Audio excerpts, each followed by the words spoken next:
बहुत समय पहले की बात है। किसी गांव में एक बूढ़ी अम्मा रहती थी। वो बहुत गरीब थी और अकेली ही एक झोपड़ी में रहती थी। किसी समय बूढ़ी अम्मा के 4 बेटे थे, लेकिन उन चारों की मृत्यु हो गई थी और उसका पति भी उसे छोड़ गया था। उनके गांव में भगवान राम का एक मंदिर था।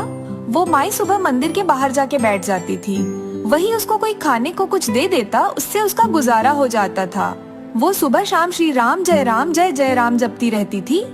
एक समय जब दीपावली का पर्व करीब आया तो वो माई मंदिर से एक रोटी अपने साथ लेकर घर आई और जैसे ही उसे खाने बैठी तभी उसके दरवाजे पे दस्तक हुई। अरे मुझ गरीब के घर कौन आ गया? वो दरवाजा खोलती है तो देखती है कि उसके द्वार पे एक सुंदर सा बालक खड़ा है। माई, मुझे बहुत भूख लगी है, कुछ खाने को है? हाँ हाँ बेटा, अभी देती हूँ, लेकिन तुम कौन हो? पहले कभी तुम्हें यहाँ नहीं देखा। मेरा नाम राघव है। तुम मुझे नहीं जानती, लेकिन मैं तुम्हें अच्छे से जानता हूँ। कुछ खाने को दो ना। ये ले बेटा, ये आधी रोटी तू खा ले और आधी मैं खा लूंगी।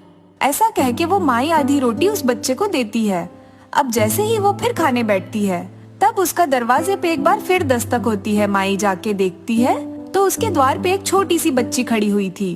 अरे अब तुम कौन हो? मैं जानकी हूँ, माई बहुत भूख लगी है, कुछ खाने को दोगी? हाँ हाँ बेटा, ये ले, ये आधी रोटी थी, इसका एक भाग तुम खा लो, बचा हुआ मैं खा लूंगी। अब माई उस बची हुई रोटी को हाथ में लिए खड़ी थी कि तभी एक बालक वहाँ भागता हुआ आया और उसके सामने आके खड़ा हो गया और उसे देखने लगा। माई ने अपने हाथ की रोटी उसके आगे करी तो वो उस रोटी को लेके जय श्री राम कहता भाग गया। माई सोचने लगी, कोई बात नहीं, जैसी राम जी की मर्जी, आज पानी ही पी के सो जाती हूँ। अगले दिन माई सुबह उठ के गांव के मंदिर पे जाके बैठ गई तो देखती है सभी लोग दिवाली के दिए और बाती खरीद रहे होते हैं। वो भी दुकान वाले के पास जाके बोली, भाई कुछ दिया और बाती मुझे भी दे दो, मैं भी अपने घर में दिए जलाऊंगी। अरे माई, तुम्हारे पास खाने को तो है नहीं, ना कोई आगे ना पीछे, मंदिर में बैठी रहती हो, यहीं दिवाली मना लेना। अरे नहीं भाई, दिए जलाऊंगी और मेरे राम को बुलाऊंगी, तो हो सकता है वो मुझ पर कृपा करने को आ ही जाए। ठीक है माई, ये लो, ये 5 दिए और 5 बाती ले जाओ, तुम भी अपने मन की कर लो। अरे पर ये तो बताओ, दिए क्या पानी से जलाओगी? ऐसा कह के दुकानदार हंस पड़ा और पास की दुकान वाले से बोला, अरे भाई श्यामू, माई को थोड़ा तेल दे दे, ये भी दिवाली मनाएंगी और प्रभु राम इन पे कृपा करने आएंगे। वो दुकान वाला माई को थोड़ा तेल दे देता है। अब दिवाली का दिन आता है तो माई अपनी झोपड़ी में 5 दिए जलाती है और श्री राम जय जय राम जपती हुई सो जाती है।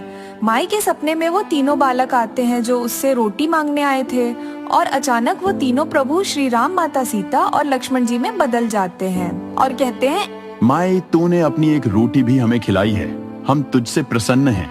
जा, तेरे सब दुख का अंत हो और तुझे आनंद प्राप्त हो। ऐसे कह के वो अंतर ध्यान हो जाते हैं। अगले दिन सुबह जब माई की आंख खुलती है तो वो देखती है कि उसकी झोपड़ी आलीशान महल में बदल गई है और उसके घर के आंगन में उसके 4 बेटे, 4 बहुएं और पोते पोती खेल रहे हैं। बूढ़ी माई भगवान राम की जय जयकार करने लगी। गांव में सभी लोगों को माई की सच्ची भक्ति पे यकीन हो गया।